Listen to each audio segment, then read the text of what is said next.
Hello everyone, welcome to IIFL Securities YouTube channel. Today in our Leader Speak series, we have Mr. Prashant Pitti, co-founder and executive director, Ease My Trip. Mr. Pitti will brief us about the company's quarterly performance and the future growth plans. Welcome Mr. Pitti. As usual, it's a pleasure to host you today. Thank you so much. Pleasure to be over here. Sir, as we have seen that Ease My Trip has announced a stellar set of numbers for Q1 with a six-fold rise in net profit. So if you could brief us about the performance during the quarter and also the drivers behind these impressive numbers.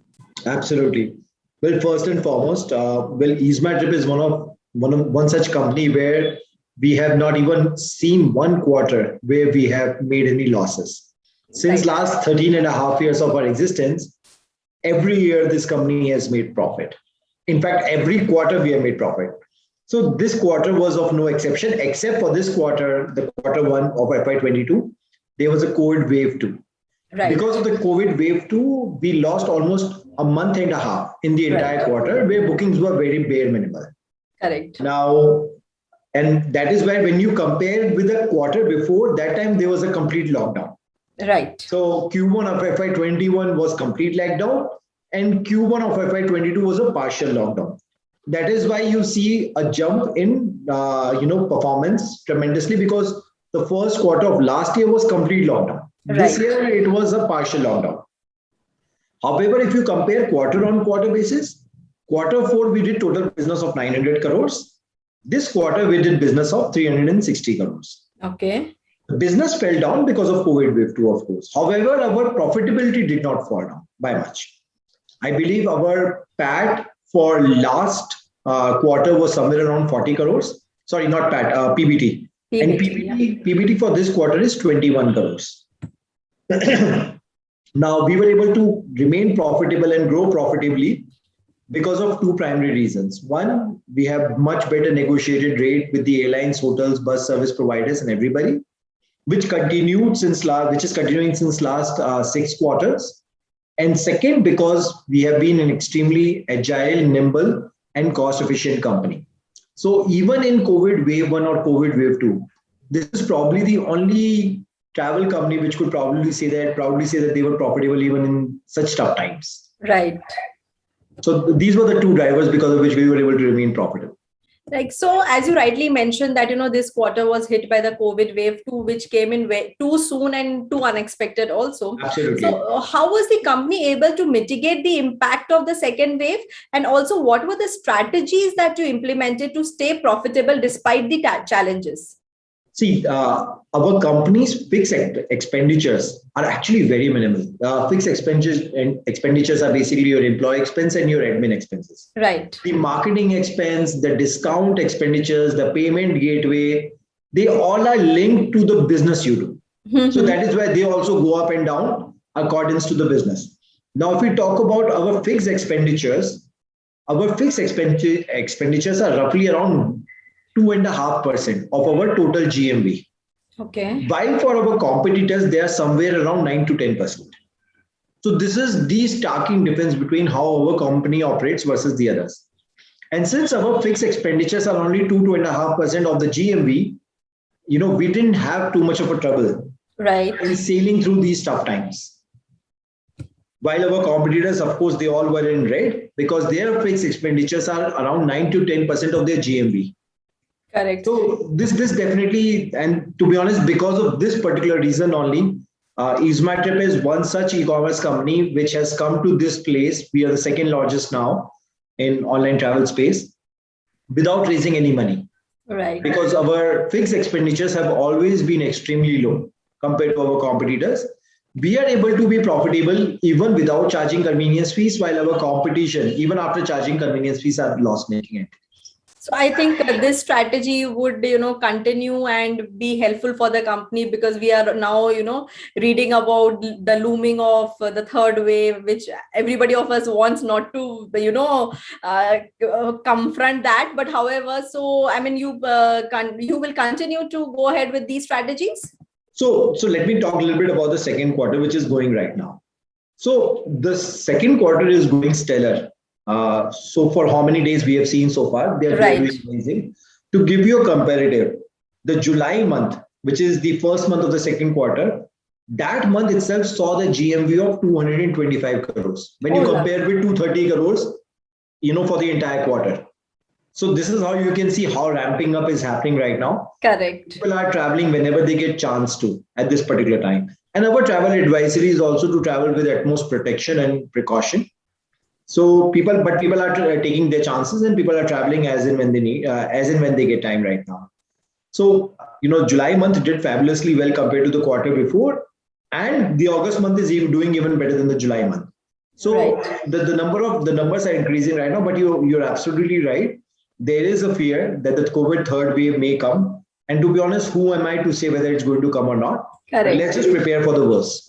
Right. And even if that happens. Right. So, however, the point is that we do believe that even if third wave comes, it's not going to be as impactful as the second wave. The reason is because of the vaccination drive that this country is undergoing right now. Correct. We believe we are much better prepared, and also because of the vaccination drive, the impact of COVID wave 3 will probably be on the lower side. Correct.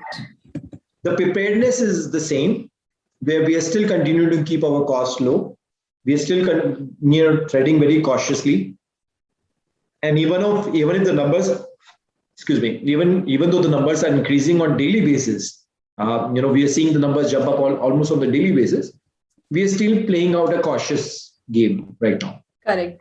So while you are playing out a cautious game, I believe, so that will continue for the entire FY22. So what is your guidance for the full year FY22, and which segments will remain the key focus area for the company? So, of course, 95% of my business comes from the air segment right now. Right. However, that's not to say that the focus will not be on the other side. In fact, to give you an idea, in quarter 1 of FY22, we did 1.95 lakh transactions which were non-air related, which is selling hotels, bus, trains, holidays, cabs on our system, right? 1.95 lakh were the transactions for the quarter 1. While the total transaction for the last year, which was entire FY21, was 2.55 lakh. Okay. So we did almost 80% of the last year's business just in the first quarter, and that to the quarter which was COVID wave 2 ridden. So this is how you should get an idea of how fast and how strong we are growing in non-air segments as such. And we are looking forward to continue our growth, and we wish to grow both organically and inorganically as well. So we are considering acquiring companies which are non-travel related, non-air related. And so far we have spoken to somewhere around 90 odd companies, of which we have shortlisted few to consider for the future. Right. So do you have any expansion plans in the pipeline? Only about a month ago, there was a board meeting in which the board resolved that this company can have 3 more subsidiaries, one in the US, one in the Philippines, and one in the Thailand. So we already had 3 subsidiaries, one in the London, one in Dubai, and one in Singapore. So we are adding 3 more subsidiaries, and in all these 6 places, we wish to start air ticketing business for their particular country user base. Okay. So, we want to utilize the technology which we have created and an amazing lean operational system, both to serve the people of the other nation. So that particular part is also going on very well for the company. Correct.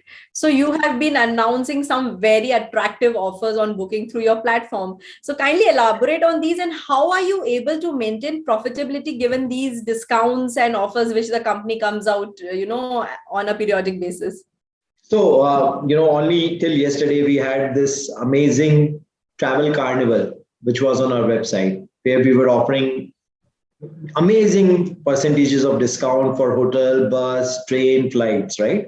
Unfortunately, today's 23rd, right? So, that travel carnival is over right now. However, the discounts, we are still offering some discounts to the consumers. Primary reason is that, hey, we are a very profitable company and we can afford to give discounts to customers as and when on the basis of our need, on the business needs as well. Right. So right now, if you go to EaseMyTrip, most likely you will find our prices to be cheaper compared to our competitor. Be it for hotel, be it for bus, be it for holiday or for the flight booking. So we will see, basically the way we see this business is, this is a commodity business. Whether you're buying flight, hotel, bus from me or somebody else, your experience on that seat or that room is not going to change. Right. In a commodity business, the basics of commodity business is you must offer value to the customer by giving them great price and manage your cost at the lowest portion. And that is how you grow. Commodity business traditionally are not grown on marketing gimmicks. And this is what this company believes. We do not spend much money on marketing. Our marketing budget is somewhere around 2 to 3% to the competitor. Right. And yet we continue to outgrow them because we are giving value to the customer instead of spending it on marketing budgets. Correct. I was just about to ask you, what was your marketing budget for the quarter? Yeah, I mean, it varies. The way we put our marketing budget is that it should be somewhere around 0.7 to 0.8% of our GMV, gross merchandise value, or GBR, gross booking value revenue. So this is how we calculate. We anticipate what the GBR is going to be, and we put marketing budget as a 0.7% of that. Okay. So, Mr. Pitti, your views and your outlook on the travel and tourism sector for the year ahead? So I think the people have been holding on for very long now. People have been stuck in their home for a year and a half now, and there's a dying need to travel. And we wish people to travel, but with utmost protection and precautions. And I think that is what is happening. And what we have seen in some countries where a large population has been vaccinated is that the biggest gainer is travel industry. As and when the vaccination drive is getting to completion, the biggest gain is in the travel industry, be it US, be it China, be it UK. We are seeing them even cross over the pre-COVID numbers. Right. So that is what we are also anticipating. We are also hoping for the best. We do wish best for the country where, if the COVID-3 comes, if at all it comes at a very mild format, right, and we are able to sustain and survive it. Right. So thank you so much, Mr. Pitti, for taking the time out and briefing us about the company and your future prospects. We wish you all the best. Thank you, sir. Thank you so much.